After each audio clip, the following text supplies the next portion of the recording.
Oke, kita mulai ya. Assalamualaikum warahmatullahi wabarakatuh. Selamat malam, teman-teman.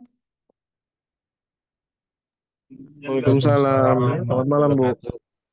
Oke, hari ini kita akan lanjut ke pertemuan ke-9 ya di BRP. Sebenarnya ini udah dibahas dari sebelum UTS sih. Saya cuman bikin slide-nya sedikit. Jadi tentang CNN pakai TensorFlow dan juga PyTorch. Itu udah ada implementasinya di yang saya share di minggu sebelum UTS. Tapi nanti kita lihat kayak pengantar teorinya sedikit aja. Mungkin nanti kuliahnya cuma sampai setengah 8 aja karena materinya juga tidak terlalu banyak. Kemudian eh, ini pengumuman selanjutnya adalah nilai dari UTS dan juga tugas satu. Nanti kita lihat ya tugas satu kira-kira yang belum numpuk siapa. Terus UTS juga ada yang belum datang UTS kah nanti apakah akan ada UTS susulan atau bagaimana? Nanti akan saya informasikan lebih lanjut juga. Nanti bisa diinfokan ke saya dulu. Mungkin ada di kelas ini yang belum UTS. Eh, karena dari akademik juga belum memberikan edaran resminya untuk sistematikanya kayak apa gitu untuk yang susulan UTS. Ini saya langsung aja ya. Untuk yang pertama kita mengenai CNN-nya dulu. Ini sebenarnya tadi ya untuk prakteknya, untuk codingnya udah saya share di LMS di sebelum UTS. Jadi ini teman-teman kayak cuman refreshingnya aja. Jadi seperti apa sih gitu intinya. Ini lebih ke metodenya gitu ya. Dan juga di implementasinya sudah kita kerjakan itu seperti apa. Oke, kita mulai. Ya, implementasi convolutional neural network menggunakan TensorFlow atau PyTorch. Nanti kita lihat bedanya apa. Nah, table of content-nya ada tiga. Yang pertama, untuk kita tahu arsitekturnya CNN itu seperti apa. Arsitektur itu dari setiap layer-layernya ya, itu seperti apa. Terus dataset dan framework TensorFlow dan PyTorch itu seperti apa. Datasetnya kita kemarin pakai CIFAR-10. Itu udah kita coba juga di codingnya seperti apa. Jadi nanti teman-teman cuman refresh sedikit aja. Kemudian yang ketiga ada CNN untuk klasifikasi gambar. Nah, ini tadi kita udah ngerjain untuk kalau nggak salah mengklasifikasikan 9 objek ya, objek detection. Jadi itu gambar apa, itu gambar apa, itu CNN untuk klasifikasi gambar dengan dataset CIFAR-10 gitu. Kemudian struktur dasar atau arsitektur dari CNN itu kita bisa lihat ya. Ini arsitekturnya, jadi dia itu berbentuk konvolusi-konvolusi juga. Jadi a convolutional neural network atau CNN itu adalah sebuah arsitektur dari deep learning. Jadi CNN itu kita udah masuk ke deep learning, yang mana dia akan mempelajari langsung dari datanya. Dan CNN ini biasanya digunakan untuk menemukan pola tersendiri atau finding patterns di gambar untuk mengenali objek. Makanya itu ya kayak tadi object recognition kayak contohnya ini untuk membedakan klasifikasi objek-objek apa. Nah, mereka biasanya juga efektif untuk classifying yang bukan gambar image juga seperti contohnya data audio, data time series dan juga data sinyal seperti itu. Nah, ini untuk arsitekturnya dia terdiri di convolution satu, ada convolution yang pertama, terus ada max pooling. Kemarin kan di UTS-nya udah keluar juga ya. Terus jawabannya juga udah pada benar. Terus ada convolution 2, max pooling, terus ada fully connected layer atau FC. Fully connected biasanya ada dua kali, terus habis itu baru dia bisa menghasilkan outputnya apa. Nah, outputnya di sini 0 sampai 9 itu karena kemarin kita pakai data CIFAR-10, kita mengklasifikasikan 9 kelas ya kalau nggak salah. Seperti itu. Nah, struktur CNN-nya kemarin kan udah keluar juga ya di UTS. Jadi dia ada convolution layer, ada activation function atau ReLU, ada pooling layer atau max pooling, ada fully connected layer atau FC itu, dan terakhir ada output layer atau softmax. Nah, softmax di sini biasanya digunakan untuk menormalisasi angka yang keluar. Jadi angka-angka yang dihasilkan dari CNN-nya itu, karena CNN kan bentuknya black box ya. Nah, dari hasil konvolusi perhitungan matriksnya itu dia akan dinormalisasikan sehingga hasilnya berada di rentan tertentu. Nah, itu biasanya menggunakan fungsi softmax. Jadi nanti output layernya dia akan berada di rentan antara 0 sampai 9 untuk klasifikasi seperti itu. Kemudian untuk implementasinya langsung saja, ini mohon maaf nih belum saya ganti di bawahnya. Jadi untuk implementasinya kemarin kita pakai dataset Siparten ya, yang saya bilang. Jadi kenapa datasetnya itu pecah? Karena sudah dia juga hanya berukuran 32 piksel. Jadi 32 kali 32 gitu. Jadi emang sangat kecil gambarnya. Nah itu tuh waktu kita pakai juga dia blur ya ketika kita zoom karena memang gambarnya kecil. Nah dia terdiri dari 60.000 gambar dalam 10 kelas ternyata bukan 9. Nah ini ya 1, 2, 3, 4, 5, 6, 7, 8, 9, 10. Oh ya karena tadi dimulai dari 0 ya, 0 sampai 9 indeksnya. Nah, kemudian dari 60.000 data ini kemudian dibagi 50.000 sebagai data training dan 10.000 data testing. Ini yang udah kita kerjakan ya kemarin. Jadi saya hanya refresh, kemudian ini bedanya yang kita pakai kemarin sebelum UTS adalah TensorFlow. Seperti ini contohnya. TensorFlow itu yang paling terkenal untuk machine learning-nya atau untuk deep learning-nya itu ada di Keras nama library-nya. Nah, ini Keras TensorFlow. Terus kalau kita pakai PyTorch, PyTorch biasanya pakai NN fungsional. Seperti ini. Nah, bedanya itu apa? Biasanya kalau Keras atau TensorFlow, dia digunakan oleh teman-teman yang masih belajar awal untuk coding di deep learning karena dia sudah sangat siap pakai. Jadi untuk library-nya itu sudah sangat nge-provide. Sedangkan kalau PyTorch itu biasanya kita bisa mengotak-atik sendiri atau membuat fungsinya sendiri kayak ini ya. Kita mendefinisikan fungsi-fungsinya itu sendiri kayak forwardnya seperti apa, terus nanti outputnya akan seperti apa, softmax-nya seperti apa, dia didefinisikan sendiri. Sedangkan kalau kita pakai TensorFlow atau Keras, bawaannya dari TensorFlow itu dia sudah langsung library-nya tuh sudah mencakup untuk metodenya tuh udah lengkap gitu. Nah, langsung ke implementasi. Ini untuk training dan evaluasinya. Jadi yang kemarin ya ini codingannya kita itu loss functionnya pakai categorical cross entropy. Ada banyak ya optimizer-nya Adam. Epochnya dilakukan biasanya 20 sampai 10 karena untuk percobaan saja. Tapi kalau misalnya teman-teman benar-benar melakukan penelitian atau misalnya untuk skripsi itu epochnya nanti tergantung teman-teman akan lihat konvergennya di angka berapa. Konvergen itu artinya apa? Konvergen itu ketika training kita itu mencapai angka yang memang gradiennya itu udah paling minimum. Jadi ketika udah nggak ada loss yang naik lagi, loss function ya, jadi lossnya itu semakin mendekati nol, errornya kan berarti dia semakin baik. Nah, ketika konvergen itu berarti dia udah stabil di bawah, nggak akan naik lagi. Itu yang kita sebut dengan konvergen.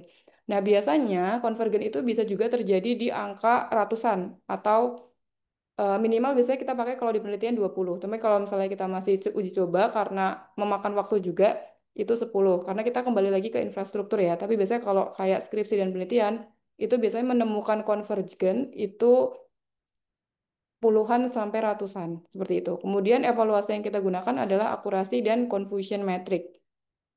Begitu.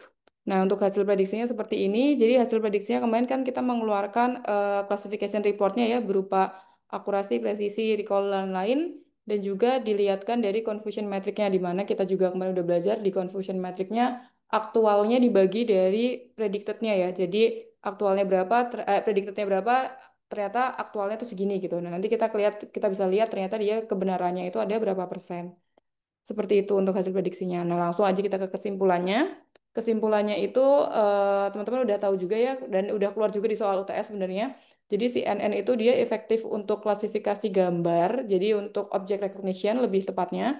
Kemudian kita tadi yang kita bahas TensorFlow atau Keras, library Keras itu cocok untuk teman-teman yang masih awal mempelajari metodenya, jadi memang udah siap pakai. Sedangkan kalau PyTorch dia fleksibel untuk dilakukan riset karena bisa kita ubah-ubah sendiri fungsinya seperti apa. Kemudian evaluasinya itu penting dilakukan untuk peningkatan model. Ini selalu saya bicarakan ya. Jadi evaluasi itu biasanya kita kan bisa lihat ya nanti modelnya itu dia paling bagus di berapa. Nah, kita biasanya ada yang namanya fine tuning. Fine tuning parameter termasuk kayak tadi Adam optimizer, ReLU, apakah kita harus pakai softmax atau tidak. Itu nanti kita ada di hyper parameter tuning dan memang itu harus kita coba satu-satu. Seperti itu. Kemudian ini tadi yang implementasinya, jadi yang sudah kita kerjakan sudah kita lihat ya di minggu sebelum UTS itu penjelasannya seperti ini. Nah nanti minggu depan kita akan mungkin langsung saya kasih codingnya juga tentang implementasi dari YOLO. YOLO You Only Look Once. Itu mungkin kalau teman-teman pernah dengar algoritmanya, nanti mungkin kita minggu depan akan coba mempelajari itu codingannya aja kali ya. Saya langsung kasih misalnya kayak prakteknya gitu. Nah, kemudian minggu depan kan asinkronus juga. Terus yang terakhir kita ada di nilai UTS dan juga tugas dari computer vision yang pertama. Untuk tugas yang kedua nanti akan saya umumkan mungkin maksudnya instruksi tugasnya ya, mungkin di asinkronus minggu depan atau minggu depannya lagi. Atau saat kita tatap muka lagi di pertemuan ke-11. Jadi kita masih ada dua materi lagi. Yang pertama itu tadi algoritma you only look once. Yang kedua ada eh sebentar saya lupa. Yang satunya itu tentang face recognition kayaknya. Jadi codingnya yang besok tentang YOLO, yang kedua tentang face. Cuma nanti kita lihat ya kayak kompatibilitasnya seperti apa juga untuk praktikum karena kita juga pakainya kan Google Colab dan Google Colabnya juga bukan Google Colab yang Pro. Seperti itu. Untuk nilai UTS dan tugas CV mungkin teman-teman bisa langsung buka ya, sama aja saya udah share juga linknya. Oke, ini di sini ya kelihatan ya. Ini untuk UTS-nya. Nah, ini ada kemarin ada yang UTS-nya ngirim ke saya itu bukan bentuk PDF, tapi saya cek ada dua soal yang belum dikerjakan. Apakah ini belum selesai atau bagaimana ya? Nanti tolong dikonfirm ke saya. Ini saya tunjukkan ke NIM-nya aja ke teman-teman. Teman-teman kan pasti hafal ya NIM-nya berapa. Nah, untuk kriteria penilaian, karena saya kemarin menekankan untuk memberikan referensi, saya juga menilai referensinya itu diambil dari mana dan jawabannya itu make sense atau lengkap atau tidak atau hanya sekedar kopas. Karena kemarin ujiannya kan open book ya, jadi memang seninya dari open book itu kan kita harus melihat kira-kira bisa nggak sih kita itu menjelaskan sebenarnya teorinya itu seperti apa atau praktikumnya itu seperti apa atau codingnya itu seperti apa gitu. Nah, untuk teman-teman yang nilainya bisa mencapai 100 100 100 berarti itu saya anggap memang sudah jawabannya yang paling apa ya? Yang paling ideal gitu. Tapi alhamdulillah sih kayaknya nggak ada yang di bawah A ya kecuali ini satu NIM nanti silakan konfirmasi ke saya ini UTS belum selesai atau bagaimana. Kemudian ada dua NIM yang masih, ini saya nggak hafal ya namanya siapa, saya sengaja tunjukin NIM-nya aja biar teman-teman nggak harus tahu ini nilainya siapa. Ada dua orang yang masih belum ikut UTS. Ini nanti silahkan hubungi ke saya atau hubungi ke akademik. Alasannya kenapa, minta ujian susulan atau bagaimana. Ini untuk UTS, silahkan bisa dicek. Kemudian NIM-nya hafal kan ya masing-masing NIM. Kemudian setelah itu informasi kedua adalah mengenai tugas satu. Tugas satu itu eh, Google Colab ya, saya udah lama juga sini nilainya. Oh ini saya nilainya belum saya masukkan ke sistem mahasiswa karena masih ada beberapa yang belum dapat nilai. Jadi niatnya saya barengin aja gitu. Jadi kalau semuanya udah dapat nilai baru saya masukkan. Nah ini dari 17 orang untuk tugas. Silakan teman-teman juga hafalin NIM-nya masing-masing. Eh Silakan dilihat. Jadi kemarin kan kalau nggak salah soalnya untuk menganalisis hasil ya. Jadi analisis itu bukan cuman ini gambar hasil konvolusi grayscale gitu. Jadi dari grayscale itu bisa dijadikan apa? Apakah bisa dijadikan preprocessing? Apakah akan menjadikan apa? Gitu-gitu. Jadi analisisnya harus dikuatkan. Terus kayak grayscale kenapa harus jadikan grayscale yang kayak kayak gitu. Jadi untuk menjawab analitis itu sebenarnya jawabannya lebih kompleks seperti itu. Nah ini untuk yang tugas satu masih ada 4 orang yang belum mengumpulkan. Nanti silahkan diinfo ke saya. Alasannya kenapa belum mengumpulkan. Nanti kalau misalnya bisa saya buka ulang, saya tanya akademik, akan saya buka ulang. Cuman nilainya tidak akan bisa semaksimal teman-teman yang sudah mengumpulkan seperti biasa. Mungkin informasi dari saya hari ini itu saja dari materi karena kita hanya refresh ya codingannya udah ada kita hanya menjelaskan codingannya seperti apa. Kemudian untuk UTS dan UA untuk UTS dan tugas sudah saya berikan juga hasilnya ke teman-teman untuk evaluasinya. Mungkin kalau ada yang mau ditanyakan terkait nilai atau apa silahkan setelah ini atau materi juga boleh ditanyakan. Untuk yang tugas kelompok nanti akan saya share di setelah pertemuan face recognition ya. Berarti antara pertemuan ke-10 atau ke-11. Ini pertemuan ke-9. Kurang lebih seperti itu. Apakah ada yang akan ditanyakan dulu? Bu, yang tugas itu ada di pertemuan berapa ya, Bu? Tugas itu 5 atau 4 ya? Saya kurang hafal. Kalau nggak 5, 4 ya Mas. Sudah dibuka lagi ya, Bu? Belum saya buka lagi. Nanti silakan chat ke saya biar saya buka lagi ya. Kalau nggak nanti saya taruh di pertemuan ke-9 atau ke-10. Oke, baik, Bu. Makasih, Bu. Iya, sama-sama. Ada lagi kah?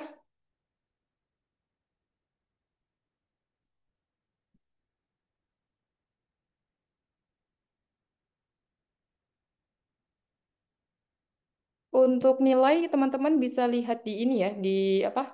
LMS-nya ada di halaman yang terakhir tadi saya share nilainya. Silakan di-open untuk melihat. Nanti akan saya input ketika teman-teman yang UTS-nya masih kosong udah UTS susulan gitu. Apakah ada lagi yang mau ditanyakan?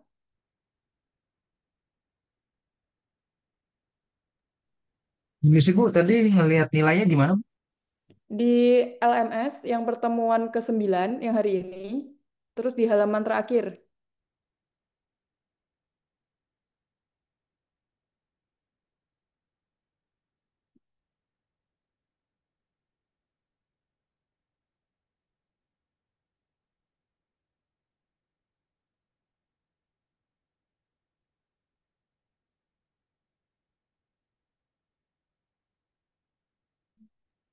Bu, ini tugas satu yang computer vision itu yang kita download, terus save copy in Drive.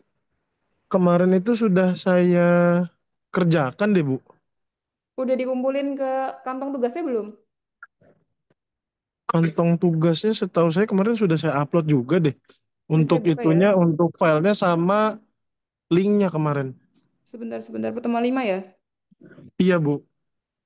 Tapi terlambat nggak ngumpulinnya karena Enggak sih, Bu. sebentar, saya lihat dulu. Ini saya share screen ya. Iya, Bu. Ini belum saya masukkan ke sini karena masih ada yang belum mengumpulkan. Jadi ini kan ada nih pengumpulan berapa orang.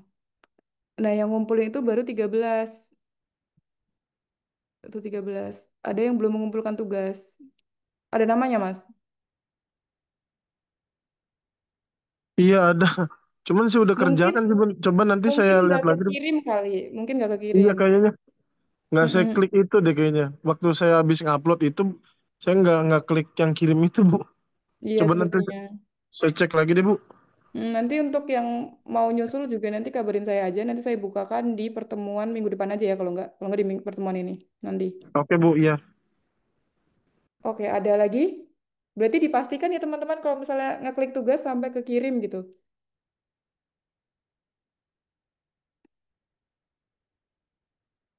Apakah ada lagi?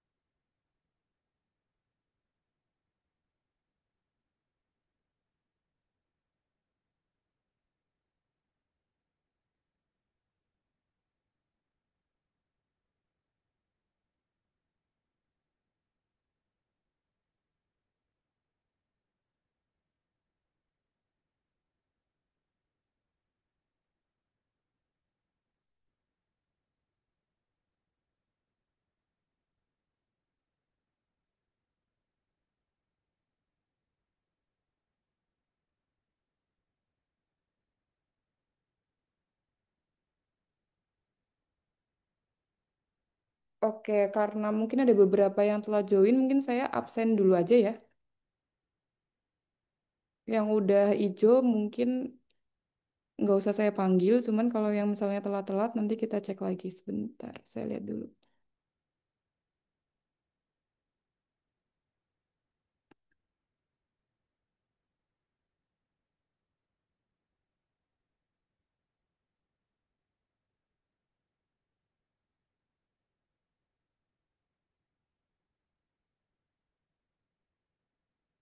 Ini yang saya panggil yang belum ada aja ya berarti ya.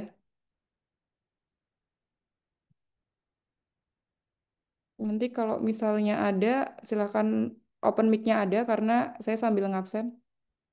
Jadi jangan via chat balasnya. Sebentar.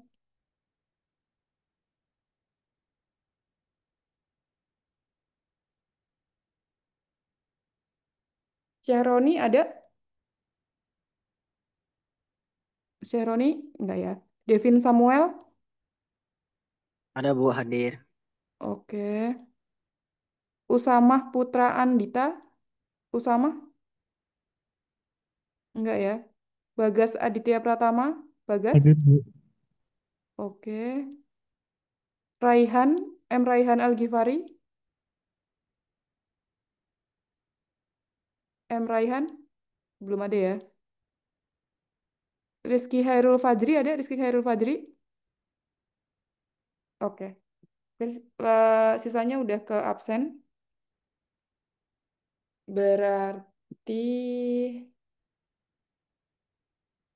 udah berarti. Apakah ada lagi yang mau ditanyakan?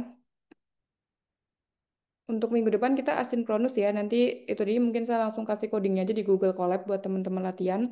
Terus minggu depannya juga kita masih asinkronus. Nanti mungkin pertemuan ke-11 atau ke-12 ya kita ada tatap muka Zoom. Nanti itu baru saya jelaskan untuk tugasnya. gitu. Jadi nanti setelah itu pertemuan 12, 13, 14, ya 12, 13, 14 nanti teman-teman bisa memberikan progresnya di LMS setiap minggu. Jadi misalnya minggu ini teman-teman melakukan apanya gitu. Terus minggu depan apanya sampai minggu depan saya terakhirnya membuat slide presentasinya gitu. Jadi setiap minggu dilaporkan progres yang teman-teman lakukan gitu. Nanti sampai hari presentasi. Mungkin seperti itu ya. Karena kita bingung juga karena kita sekarang lebih banyak online-nya daripada lebih banyak asinkronusnya daripada tatap mukanya. Seperti itu aja mungkin dari saya. Jika sudah tidak ada pertanyaan lagi, terima kasih untuk kehadirannya teman-teman hari ini. Mohon maaf jika ada kesalahan kata atau ada yang belum tersampaikan. Saya akhiri. Wassalamualaikum warahmatullahi wabarakatuh. Waalaikumsalam warahmatullahi Waalaikumsalam. wabarakatuh. Terima kasih, Selamat, Bu. terima kasih Bu. Ya, nanti info ya yang ada tugas atau UTS yang kurang ya. Terima kasih.